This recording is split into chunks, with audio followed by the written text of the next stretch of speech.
Shalom. Saat ini kita akan merenungkan kebenaran firman Tuhan.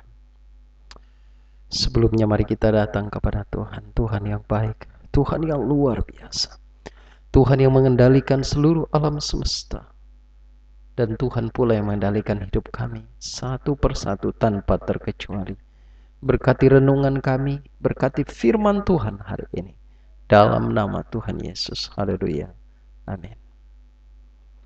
Situasi yang sedang kita hadapi memang sangat khusus, tetapi beberapa waktu yang lalu saya membaca bahwa salah satu yang bisa menurunkan imun kita adalah tingkat kekhawatiran yang berlebihan.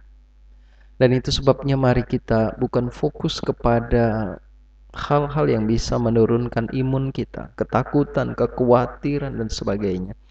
Mari kita fokus kepada Allah, fokus kepada Tuhan yang kita percayai selama ini, Tuhan yang kita pilih untuk menjadi tempat kita bersandar. Itu sebabnya renungan kita pada saat ini adalah andalkan Tuhan, yang terambil dari kitab Nahum, Perjanjian Lama, pasal 1 ayat yang ke-7 yang berbunyi demikian. Tuhan itu baik. Luar biasa. Ia adalah tempat pengungsian pada waktu kesusahan. Ia mengenal orang-orang yang berlindung padanya. Perhatikan kata yang pertama atau kalimat yang pertama adalah Tuhan itu baik. Di dalam Matius pasal yang kelima ayat 45 dikatakan begini.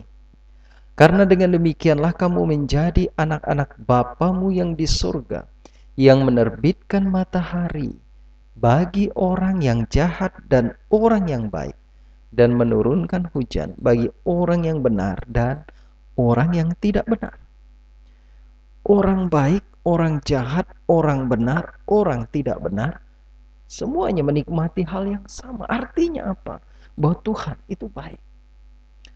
Namun satu hal yang harus kita pahami tentang kebaikan Allah adalah Ia sudah menyelamatkan kita. Ia memberikan hidup kekal kepada siapa saja yang percaya kepada Kristus. Itu sebabnya Yohanes 3 ayat 16, ayat yang terkenal itu berkata, karena begitu besar kasih Allah akan dunia ini, sehingga Ia mengaruniakan anaknya yang tunggal, supaya setiap orang yang percaya kepadanya tidak binasa, melainkan beroleh hidup yang kekal. Maukah hari ini kita melihat kebaikan Allah dari sisi keselamatan yang Ia tawarkan? Jikalau ada di antara kita yang mendengar firman Tuhan saat ini, belum percaya dengan sungguh, inilah saatnya, inilah saatnya. Percayalah, terima Dia dalam hatimu. Jadikan Dia sebagai satu-satunya Tuhan dan Juru Selamatmu. Apapun yang terjadi, Tuhan itu baik bagi saya dan bagi saudara. Kalimat berikutnya yang menarik juga adalah Ia adalah tempat pengungsian pada waktu kesusahan. Pengungsian yang dibuat manusia itu biasanya apa adanya, terbatas, stok makanan habis, gampang terkena penyakit, gampang masuk angin, hujan dan panas, dinikmati saja. Tetapi pengungsian yang Allah maksudkan adalah pengungsian yang luar biasa, tempat perteduhan.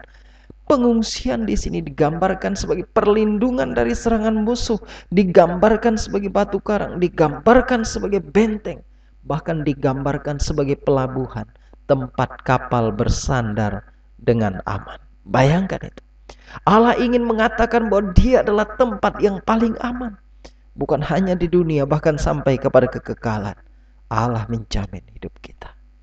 Lalu kemudian kata pada waktu. Waktu di sini mencakup hari, bulan, tahun, dan waktu itu sendiri. Artinya setiap saat, mencakup segala situasi. Tidak dibatasi oleh tahun ini, tahun itu, hari lalu, hari ini, dan hari besok. Tidak. Tetapi segala waktu Tuhan ada. Tuhan selalu selangkah lebih dulu di depan kita. Lalu apa yang dimaksud dengan kesusahan? Kesusahan bukan hanya hati yang susah, tetapi mencakup masalah, mencakup kesulitan, mencakup penderitaan, mencakup musuh. Allah ada di sana. Dia mau bersama dengan kita. Dia mau berperang bagi kita. Dia mau menopang hidup kita. Datanglah kepada Allah, batu karang yang teguh itu. Lalu kemudian dikatakan dia mengenal orang-orang yang berlindung kepadanya. Ia tahu siapa saudara. Ia tahu ketakutan saudara. Ia tahu kekhawatiran Anda. Ia tahu kebutuhanmu. Ia tahu kesulitan Anda. Ia tahu tangisanmu. Ia tahu cara menjaga kita. Dia berlindung kepadanya.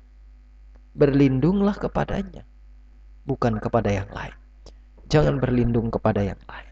Biarlah firman Tuhan ini mengingatkan kita tentang Allah itu baik. Ia tempat perlindungan kita. Ia mengenal kita. Ia akan bertindak atas kehidupan kita. Oleh karena itu perkatakanlah berkat.